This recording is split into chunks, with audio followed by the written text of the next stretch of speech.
ದೊಡ್ಡವನಾಗಿಯೂ ಸಾಧನೆಯ ಫಲವನ್ನು ಹೊಂದಿ ಬಂದ ಕಾರಣವಾಗಿ ನನಗೆ ನಮ್ಮ ಈ ಬ್ರಹ್ಮಲೋಕದಲ್ಲಿ ಉನ್ನತವಾದಂತಹ ಸ್ಥಾನ ಅಯ್ಯ ಸ್ವರ್ಣಗರ್ಭನಿದ್ದೇನೆ ನಾನು.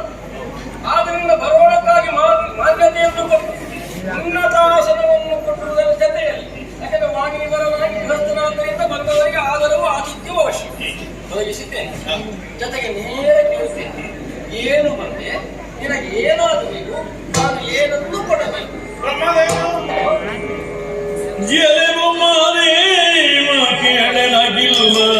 ನಶ್ವರ ಕಲಹ ಮೂಲದ ಇಂದ್ರ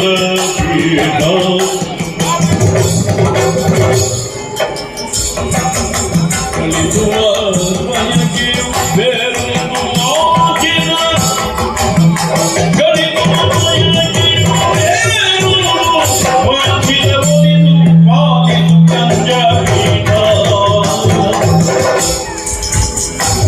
ನಶ್ವರ ಕಲಹ ಮೂಲದ ಇಂದ್ರ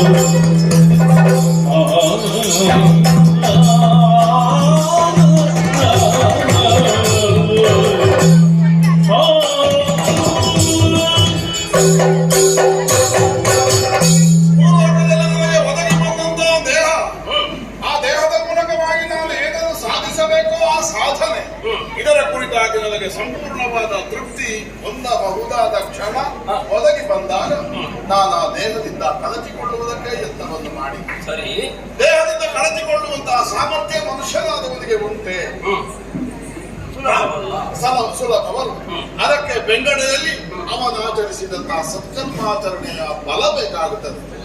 ಆ ಉದ್ದೇಶದಿಂದಲೇ ನಾನು ಯಾಗಾಯತಿನಿಂದ ಯಾಗಾದಿಗಳನ್ನು ಮಾಡುತ್ತಾ ಬಂದೆ. ನಮ್ಮ ಕುಲಗುರುಗಳಾದ ವಸಿಷ್ಠನ ಆದೇಶದಲ್ಲಿ ಕೊಟ್ಟಾಗ ಅವರಲ್ಲೇ ಭಿನ್ನವಿಸಿದಾಗ ಪರಮೋತ್ಕೃಷ್ಟವಾದ ವಿಶ್ವರೀತಿ ಯಾಗವನ್ನು ಮಾಡಬೇಕಂತಾಗ ಅಪ್ಪಣೆ ಕೊಟ್ಟರು.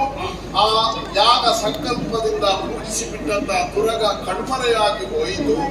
ಆ ವೇದನೆಯನ್ನು ನಾನು ತಾಳಿಕೊಳ್ಳಲಾರದೆ ದೇಹತ್ಯಾಗವನ್ನು ಮಾಡಿದೆ. ನಮ್ಮ ಗುರುಗಳಿಗೆ ನನ್ನನ್ನು ಬಿಡುವುದಕ್ಕೆ ಮನಸ್ಸಿಲ್ಲದೆ ಪುನಃ ನನಗೆ ದಿವ್ಯ ಶರೀರವನ್ನು ಸ್ವರ್ಗಲೋಕದಲ್ಲಿರುವಂತಹ ಕಳುಹಿಸಿ ಸದಾಕಾಲವು ಅಧಿಕಾರಕ್ಕೆ ಅಂಟಿಕೊಂಡ ಕೂಡದು ಅನ್ನೋ ತತ್ವವನ್ನೇ ಬೋಧಿಸುವ ದೇವೇಂದ್ರ ನನ್ನನ್ನು ನೀನು ಇಲ್ಲಿರಬೇಕಾದವನಲ್ಲ ಬ್ರಹ್ಮಲೋಕಕ್ಕೆ ಹೋಗಬೇಕನ್ನು ಹಾಗೆ ನಿರೂಪಿಸಿ ಇಲ್ಲಿಗೆ ಕಳುಹಿಸಿ. ಇಲ್ಲಿ ಬಂದಾಗ ನನಗೆ ಆದರದ ಸತ್ಕಾರ ದೊರೆಯಿತು, ಸ್ವಾಗತ ದೊರೆಯಿತು. ಸ್ವಾಮಿ, ದೊಡ್ಡ ಹೊಟ್ಟೆಯವರ ಪ್ರಪಂಚದಲ್ಲಿ ಎಷ್ಟೋ ಮಂದಿಗಳಿದ್ದಾರೆ. ಅಲ್ಲ, ನೀನು ನಿಜವಾಗಿಯೂ ಬಂಗಾರದ ಹೊಟ್ಟೆಯವರು, ಬಂಗಾರದ ಸರಗಳು. ಆದ್ದರಿಂದಲೇ ನೀನು ನನ್ನನ್ನು ಆತ್ಮೀಯವಾದ ತೋಳುಗಳನ್ನು ಚಾಚಿ ಸ್ವಾಗತಿಸಿದೆ. ನನಗೆ ಲೌಕಿಕವಾದಂತಹ ಬದುಕಿನಲ್ಲಿ ಆಕರ್ಷಣೆ ಇದೆ. ಆದ್ದರಿಂದಲೇ ಪರಮ ಪದವೊಂದನ್ನು ಪಡೆಯಬೇಕು ನಾನು ಅನ್ನುವಂತಹ ಬಂಧನದಿಂದ ಕಳಚಿ ವಿಹಂಗಮ ಮಾರ್ಗವನ್ನು ಅವಲಂಬಿಸುವ ವಿಹಂಗದಂತೆ ಹಾರಬೇಕು ಅನ್ನುವ ಬಯಕೆಯನ್ನು ಹೊಂದಿದ್ದೇನೆ.